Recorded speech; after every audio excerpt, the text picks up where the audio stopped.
Imagine we lived in a country where owning firearms was illegal. Would we be safer? Maybe there would be less mass shootings. Or maybe there would be substantially more because of the fact that criminals are obtaining their weapons illegally. Maybe the government would thrive corruption-free. Or maybe they would exercise total control over a defenseless nation, such as what Hitler did.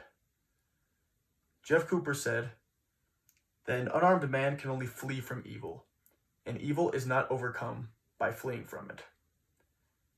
The Second Amendment has been an important piece in America's success up until now, and for us to remain successful and safe, it needs to stay that way. And to be able to prove the point today that the Second Amendment is necessary and needs to be protected, I'm going to talk about 2 points on how owning firearms protects us, and 1 point on why owning firearms is more necessary today than it ever has been. And then I'll present an alternative view in this argument, and lastly, my conclusion.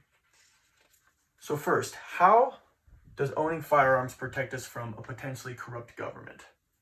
Ted Cruz said in 2016 in Texas that the Second Amendment isn't for just protecting hunting rights.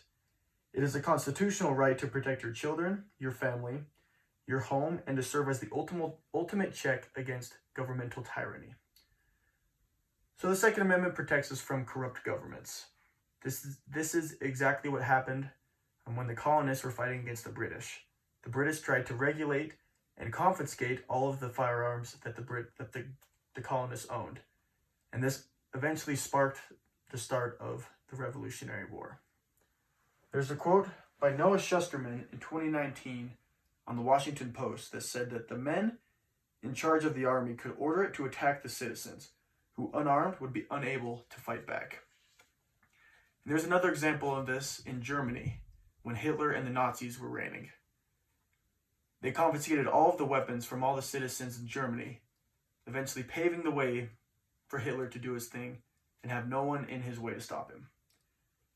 There's a quote by Bernard Harcott, who gave this quote in 2004 for the Columbia Law School, who said, "One of the first things that Hitler did when he seized power was to impose gun regulation requirements that enabled him to identify gun owners and then to confiscate all guns, effectively disarming his opponents and paving the way for the Holocaust." So we see in history that regulating and confiscating the guns of the citizens has never ended good. And we know now that owning firearms protects us from a potentially corrupt government, but they also do much more than that in protecting us. The Second Amendment says, quote, "A well-regulated militia being necessary to the security of a free state, the right of the people to keep and bear arms shall not be infringed." Now, most people's main purpose in owning guns in the United States is to be able to protect themselves, their families, and their properties. There was a man named Keith Thomas Kinnunen who stood up during church one day and fatally shot 2 people.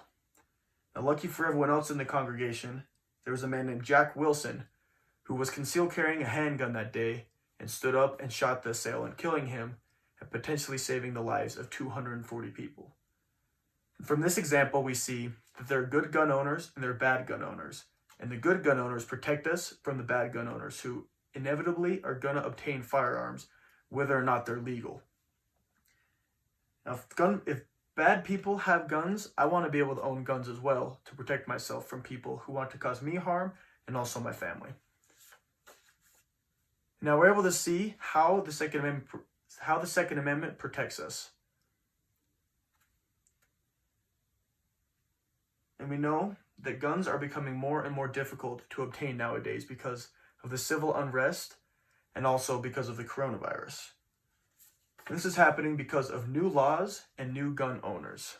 A couple of new laws that have been passed in recent years that have restricted gun owners. First, we have the Federal Firearms Act of 1938, which requires dealers to obtain a permit before they're able to own and sell firearms. And the second law we have is the Public Safety and Recreational Firearms Use Protection Act of 1994, which is what banned assault rifle use or assault rifle purchases from citizens. And the other reason why guns are much more difficult to purchase nowadays is because of new gun owners stocking up on guns and ammunition. Cheryl Corley said in 2020 March, right when the coronavirus was starting, for NPR.org, that gun and ammunition sales often spike during a crisis. Many gun owners say they want to be ready if there's panic. This is the main reason why I purchased a couple of weapons this year. .243 rifle and a handgun revolver in order to protect myself. Because of the uncertainty if guns are going to be able to be purchased tomorrow, I went out and bought them before they got taken away from me. So we're able to see now how the guns are more necessary to own now than ever because of uncertainty that we live in, civil unrest, and the potential that the government will take them away. But there is an alternative view in this argument that is much more rational than Republicans who like guns make it seem. The Democrats who advocate for stricter gun regulations say that mass shootings are a major problem in our country. And this is true. There have been 30 people killed in 2020 alone, 2021, from mass shootings. And there have been mass shootings every single year since 1998. So we see that mass shootings are a major problem in our country. And the second reason, or the second point in this argument, is that you do not need an assault weapon to be able to protect yourself adequately. Joe Biden said in 2013 in an interview for New York Times that a shotgun is all you need to protect yourself. You do not need an assault rifle. So that is the alternative view in this argument. In my opinion, the Second Amendment shall always be protected. It is an important piece in our history, and it is something that is going to keep us safe in the future. And we see this because of how guns and ammo protect us from corrupt governments, criminals who want to cause us harm, and how in today's society they're very necessary in order to stay safe. Now, I would invite you, if you do not already support the Second Amendment's protection, to consider all of the benefits that you will receive in protecting yourself and your family.